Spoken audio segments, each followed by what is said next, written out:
case you haven't saved it, the easiest way to go to the console is by typing AWS Console into Google and then go to the result webpage. Click Sign in to Console. I already have an account alias, but you can also type in your numerical account ID. I have an existing administrator IAM user to log in as, but if you prefer, you can use your root credentials to log in.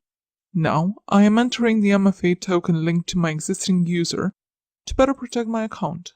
Let's go to IAM and go to Users. We will now create a new user. In my case, I'm calling it Value Admin and granting it both programmatic access as well as console access. To keep things simple, I will not require a password change for this user on the first login. As for permissions, I will be attaching the administrator access policy to this user directly. Alternatively, if you want to add more admins later on, you can create a group, attach this policy to the group, and add the user into the group. Let's finish creating the user and download the credentials CSV file for it. Remember that you can only get the full credentials only at this stage. Next, sign out and we will sign in as the new admin user.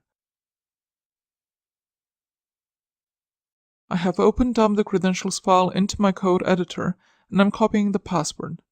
Now I'm entering the Value Admin username and pasting the generated password. We are now signed in as the new admin user. Let's quickly go to the IAM service and to our new user. Select Security Credentials and we can manage password directly from the console. Also, to keep your new user secure, I highly recommend enabling two-factor authentication using an application on your device such as Google Authenticator.